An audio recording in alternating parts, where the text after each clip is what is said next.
दिल्ली में जड़ें जमाने और पंजाब में एक मजबूत आधार बनाने के बाद अब आम आदमी पार्टी ने पहाड़ पर झाड़ू फेरने के लिए कमर कस ली है। वैसे तो उत्तर प्रदेश, उत्तराखंड और पंजाब तीन राज्यों में अगले साल चुनाव होने हैं। उत्तर प्रदेश में भी आम आदमी पार्टी चुनाव लड़ेगी, लेकिन वो सिर्फ भविष्य में अपनी संभावनाओं के मद्देनजर। लेकिन पंजाब में जहां वो सत्ता के लिए लड़ेगी, तो उत्तराखंड में भी उसकी तैयारी किंग मेकर यानी सत्ता बनाने में अपनी अहम भूमिका तैयार करने की है। और इस रणनीति पर हम चर्चा करें तो आपको याद दिलाना नहीं भूलेंगे, पिछले हफ्ते मैंने आपको बताया था कि आम आदमी पार्टी कैसे पहाड़ पर तोड़फोड़ की सियासत के जरिए अपने पांव जमाने की कोशिश कर रही है। और ये पूरा हम खुलासा करें उससे पहले एक इशारा कि अगली बार हो सकता है पहाड़ पर तीन रावत के बीच में संघर्ष देखने को मिले।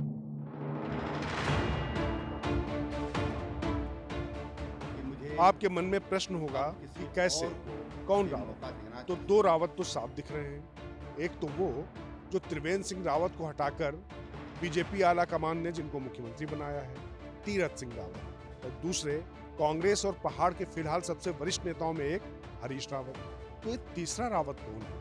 इनका नाम खोलें इससे पहले आपको बता दें कि अगर आम आदमी पार्टी का दांव ठीक पड़ा तो तीसरा रावत झाड़ू लेकर केजरीवाल के खेमे से ही दांव ठोकेगा। मुझे अब किसी और को वैसे उत्तराखंड के जन्म के बाद से ही सियासी उठापटक वहां कभी थमी नहीं। पहाड़ के सर्वोच्च और देश के सबसे बड़े नेताओं में एक शुमार किए जाने वाले नारायण दत्त तिवारी को छोड़कर यहाँ पर कोई भी मुख्यमंत्री अपना कार्यकाल तक पूरा नहीं कर सका। छोटे राज्यों की त्रासदी ये है कि चंद विधायकों का गुट पूरा का पूरा बाहर हुआ और सत्ता बदलकर दूसरे की सरकार बन जाती है। तो छोटे राज्य ही फिलहाल केजरीवाल के निशाने पर हैं। इसमें फिलहाल उसकी प्राथमिकता में उत्तराखंड है। राष्ट्रीय फलक पर विस्तार के लिए आतुर आम आदमी पार्टी ने वही रणनीति अपनाई है जो बीजेपी ने असम और पश्चिम बंगाल में अपनाई, यानी दूसरे दलों के दिग्गज नेताओं को पार्टी में लाकर अपना जनाधार मजबूत करने की। और इस दिशा में वो आगे भी बढ़ चुकी है। और खास बात यह है कि न सिर्फ आम आदमी पार्टी ये ख्वाब सजो रही है, बल्कि उसकी इस दिशा में एक बड़ी अहम बैठक हो चुकी है।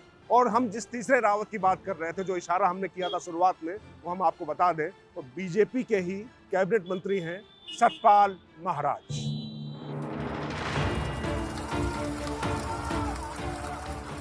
कांग्रेस से सियासी कैरियर शुरू करने वाले सतपाल महाराज केंद्र में राज्य मंत्री भी रहे। पहाड़ पर वर्चस्व की लड़ाई में उन्होंने हरीश रावत की सरकार गिराई भी। फिर हरीश रावत सरकार को हराने के लिए बीजेपी में शामिल हो गए। लाखों अनुयायियों वाले सतपाल महाराज की पत्नी अमृता रावत भी बीजेपी से विधायक हैं। वैसे सियासी तौर पर सतपाल महाराज के वैसे अनुयायी नहीं रहे जैसे कि लोग उनकी कथा सुनने आते हैं, फिर भी उनका प्रभाव है। इसके बूते सीएम पद की महत्वाकांक्षा उनकी अक्सर हिलोरे मारती रहती है। राज की बात यह कि सतपाल महाराज की इसी महत्वाकांक्षा में आपने अपना चेहरा ढूंढने वाला दांव चला। राज की बात यह भी कि सतपाल महाराज की आप सुप्रीमो अरविंद केजरीवाल से एक मुलाकात भी हो चुकी है।